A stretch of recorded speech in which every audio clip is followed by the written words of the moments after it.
it needs to be more supplemental instead of reliable workforce. And we've just made that change in our business. Hey, I'm Shaye Keister, and I'm your host for the Casual Cattle Conversations podcast, where we connect you with members of the beef industry who can help you build a more profitable operation. As you listen to each episode, be sure to set an intention for the show.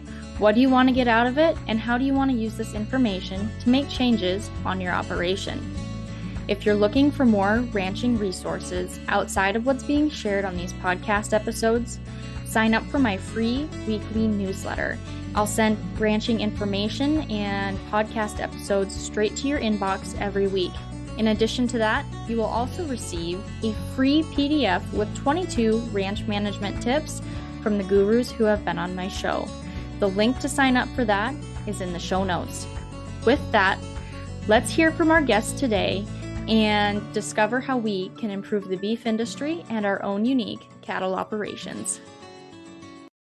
All right, well, today I am here with Jamie Hauge, and I guess I get to spend a lot more time talking to your daughter than I do you, but I am pretty excited to have you on the show today, Jamie. And for those folks out there listening, we're gonna talk about Jamie's experience and his farm and ranch's experience using the H-2A program, because we're gonna spend some time talking about labor challenges and this month's content. So before we dive into Jamie's experience there, Jamie, would you please introduce yourself and talk a little bit about what your operation looks like today and where you're located so that the listeners kind of get a feel for where you're at?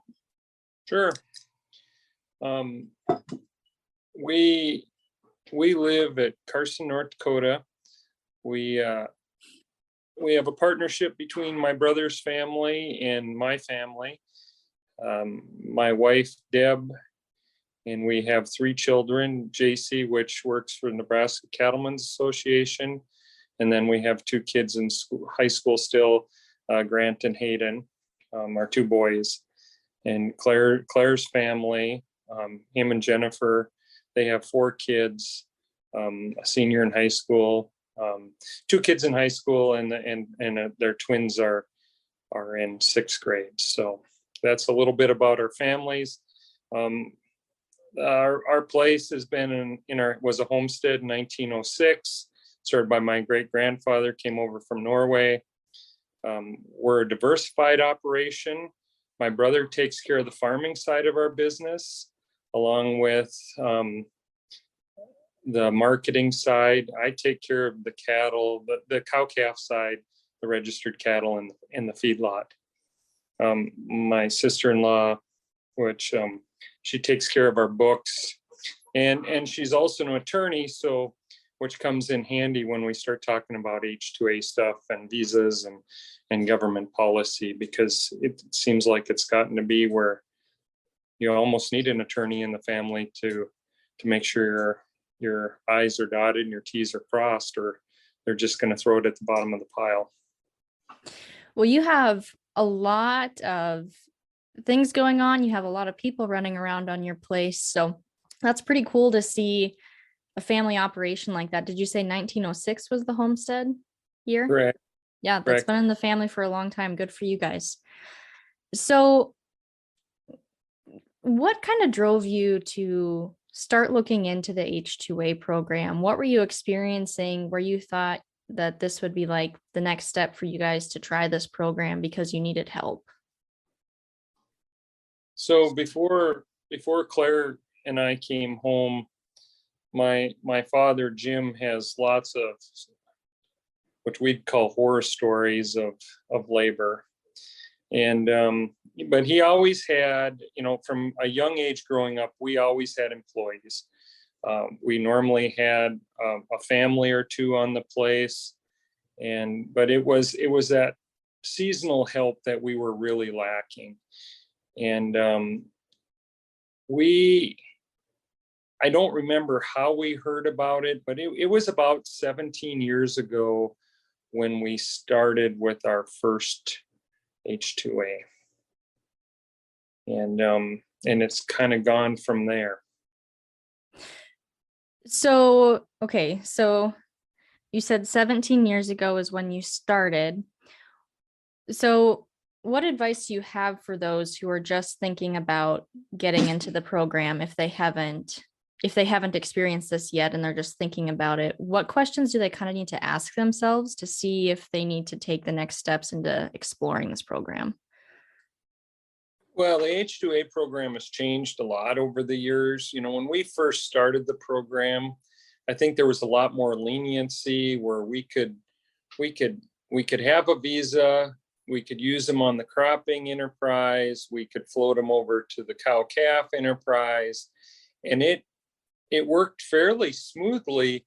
Now the law could have been in effect at that time that you couldn't cross over, but today it's it's they kind of tie your hands. They really don't care for the cow side of the business. It's more tailored to seasonal operations such as grain farming, or in our case, our feedlot operation is seasonal. Now, getting back to your question at hand, someone that wants to start in it, find a good agency. There's many agencies out there. We've rolled through, I think, 3 of them over the years. The first one was actually, I don't want to call it a sham, but it was a sham. They were bringing people over when we were so new to the program. They were bringing people over, and their visas, when we would get them, wouldn't even have our name on the visa. It'd be someone else's name. And I think they're no longer, and I think they did. I think the federal government took care of that. But we use U.S. farm labor now. They've been good to work with. Claire does most of our visa, and Jen do most of our visa, the processing side. There's a lot of details that go into it. They need a lot of information about the operation. The agency is going to help you write what you want them to be doing, because you have to kind of have it written down. Are they going to be driving tractors? Are they going to be driving trucks? Are they going to be driving, if they're a feedlot, are they going to be driving a feed wagon? You got to have some mechanical stuff in there, because every operation, no matter what, you're working on things. So you got to make sure that's in there. It's like I said, the agency, you have to have a house for them to live in. Housing is a big part of it. You need to know what the government sets, what you pay these people.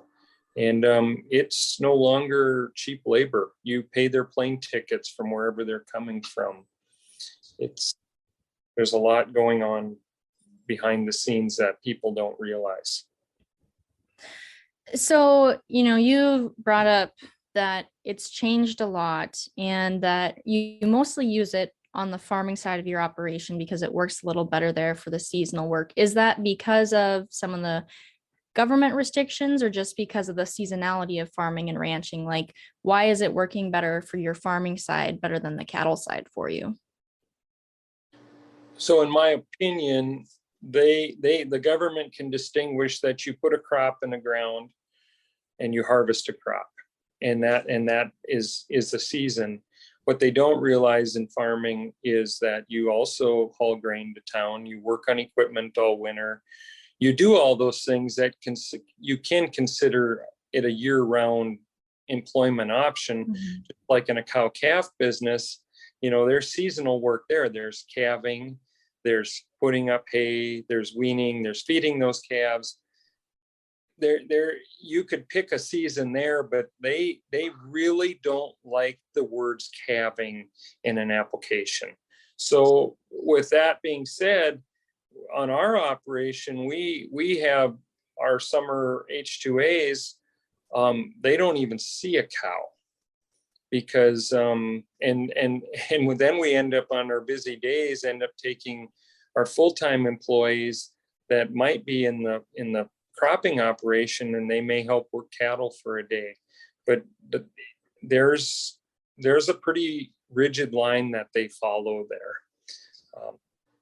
in my opinion, the government needs to quit fighting about the egg side, and they need to come up with a viable visa system that works, instead of just allowing.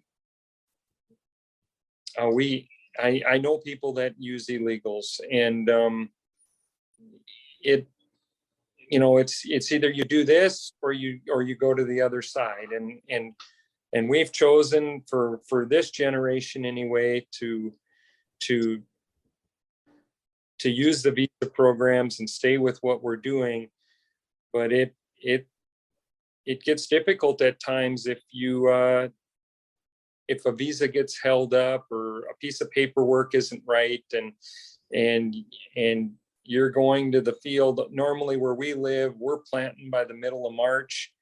And so we want them here by the 1st of March to kind of get their feet on the ground, or to the end of February. And you get a hiccup or two, which has happened quite a few times in the last 15 years. And you put the crop in without them. So how long are they on your farm working? What's that time span look like? Because they're not there year round. How many months out of the year are they working for you? Normally it's 9 to 10 months where they're here on the operation. We've had employee. We don't call them visas, we call them employees, just like the rest. They're human beings, and we treat them just like you'd want to be treated, or any other person.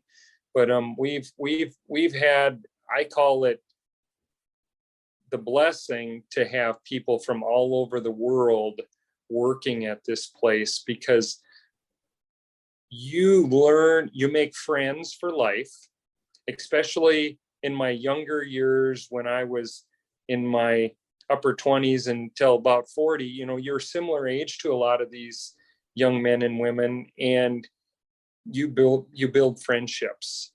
And I see my kids now and my nieces building friendships with these young people, and you start to realize that we're such a small sliver of what's really going on in the world.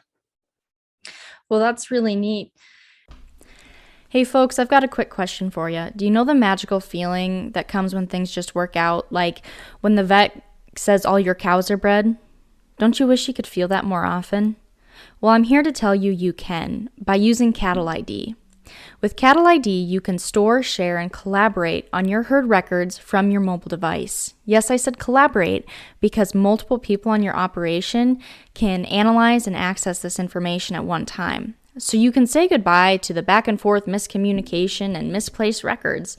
And that's not all. Cattle ID also serves up actionable analytics to help you and your team make smarter, more informed decisions for your ranch. So let Cattle ID take some of the burden off of your shoulders and make ranching easier. You can get started online and learn more about Cattle ID by going to cattleidapp.com, and that link will also be in the show notes. You brought up housing. Yep. And is that a big challenge? Like, what is it? Do they need a completely separate unit? What does it look like to provide housing for people in this program? So on the H-2A program, you have to, you could put two beds in a bedroom. It depends on square footage of the size of the bedroom. It's inspected yearly, and job service does that. Someone comes out and inspects, takes a water sample, make sure everything's up to par. We actually have housing on our place. We have two homes. One is a 4-bedroom, one is a 5-bedroom, and we're actually building an apartment style 4-bedroom type deal as well. So we have more beds, have more options. Everyone wants their own bedroom, so they can get away. From a society standpoint, it's changed a lot. You know, I would say the first 10 years we did it, these young men and women, they would cook together, they would go out together, they would barbecue together, everything was social. Now you find more of them that when they get in at night, you'll have some real introverts that just go to their room, get on their device, call home to their friends, they're talking in their native language, which makes it really hard if, especially if they're like from Brazil or the Ukraine, where English is not second nature to them. They don't pick up the language as fast, and it's actually a detriment to them. So has the language barrier been a bit of an issue in the past few years, or for the most part, have they been able to understand enough English where, you know, workflow has still been efficient and there haven't been too many misunderstandings? For the most part, we've been fairly fortunate. We vet the English side very hard, you know, because you're going to have, and we could go, so in North Dakota, I think the wage just went up to $17.35 or $17.88. So someone that's never been here, that's where they're going to start. Plus you have a plane ticket, plus you have all the fees of the agency, plus you have the housing fees. You know, pretty soon you're in the 20s, somewhere in the 20s, floating with them per hour. And if you have a lot of English barrier, you're not going to get out of them what you really need to get out of them to make it feasible for the operation. Yeah, that's a very good point. And that I didn't realize, though, that's kind of what expenses looked like as far as hiring labor through this program. So that's good to know. Now, what's nice when you have employees is that if they're there year over year and they know how things run, it helps you as a manager because you know they understand, you don't have to constantly retrain. Do you have the ability to get some of the same people back year after year, or are you kind of at the mercy of who's ever in charge of the program? So, and maybe we should have started with this, you know, I would say the first 10 years we were doing the program, we had one full-time person and we were probably running 4 to 6 visas on the place, which made it very difficult. But I take that back. We had a couple of gentlemen I can think of. One from South Africa was here on 5 roles. A couple of Ukrainians that were here between 4 and 6 roles. So you really start to, you can really count on those people year after year. We've actually switched our operation. A couple of years ago, we made a conscious effort that we were going to make changes. And our changes were, we were going to start looking and hiring some middle management labor, people that can take the task of the day and go do it. On the cattle side of the operation, it's worked really well. I have a great team.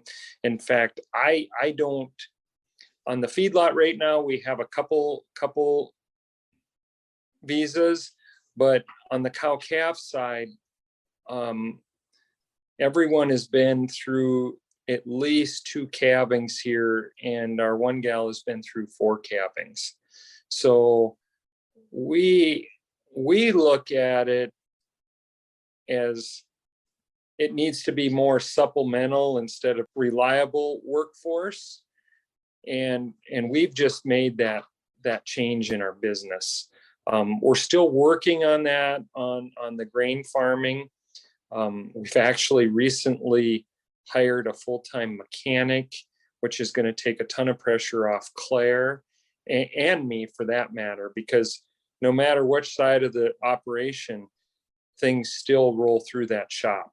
And if we can have one person that's their concentration, that's going to help us a lot. Yeah, it's usually well worth either hiring or finding a good mechanic, because really farmers and ranchers don't have a lot of time to do it themselves. And if it's not their area of expertise, it's going to take even more time to figure it out. At least that's how I feel like it is on our operation. But yeah, Claire's pretty good at it. And if I can't fix it with a hammer and a welder, it's a problem.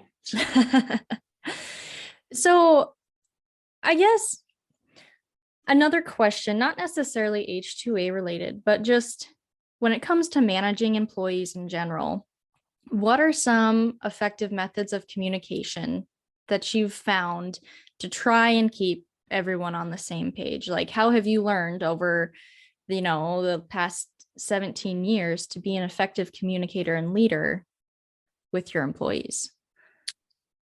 Well, I could probably tell you everything that I do wrong. My brother Claire and I have completely different management styles. He's way more laid back. I'm more, well, I used to be, I would consider myself living on the edge all the time, needing it to be done. And I still like things done right. I'm very old school, but it's changed. I mean, the people we have now are so talented that we need to keep giving them more responsibility, because if we don't, they're going to leave. And I think you need to make them part of your family. It's for Deb and I, it's, our big thing is Sunday. Our church is so important to us, and we have on any given Sunday between 1 and 3 of our employees sitting next to us in church. And that's really important. That's great to hear. So as we kind of wrap up today, Jamie, overall, what would be the main benefits of the H-2A program? Would you say it's still worth it to look into for some people? What's kind of your overall view of the program since you've been in it for 17 years and have seen how it's progressed? So I'll start with probably, I'll go back to the fact, I do believe that there's a spot for it. And you and I have talked about there's people in North Dakota that are making this work on their cattle operations. And they've made it work a little easier than we have. I think the government really needs to look at changing production agriculture for the beef industry, the dairy industry, and the swine industry. They need a different visa. They truly do. And they need to make it a 3 to 5 year type visa where you can get people, you can train them. Maybe they don't need quite the skill set when they come in, but you can train them into being someone that after 6 months to a year, you can really rely on them, and then have a couple years to regain that cost out of them from that standpoint. But the government is highly regulated. So you got to realize, kind of what's the risk to reward, I guess. Well, thank you very much for your honest conversation today and sharing your thoughts and experience about the H-2A program for everyone out there listening to the podcast. Well, thank you. Hey folks, it's Shaye here, and I want to personally invite you as my listener to take the next steps in improving the profitability of your operation by signing up for my 2023 Rancher Mind series. The Rancher Mind program consists of producer-driven monthly calls that cover topics such as developing a reproduction program, labor challenges, cattle marketing, business development, and goal setting. I bring on industry experts each month to answer your specific questions. I also provide extra resources and a place for you to keep networking and moving forward without requiring you to leave the ranch. For more information, head over to my website, casualcattleconversations.com, and select the Rancher Mind event tab. Let's keep moving individual operations and our industry forward. And That's a wrap on that one, folks. Thank you for tuning in today and joining in on the conversation. Be sure to take this a step further and take the advice you learned and implement it on your operation. If you want to have a conversation about it, head over to my social media and send me a DM by following @CattleConvos and connecting with me there. Have a great day.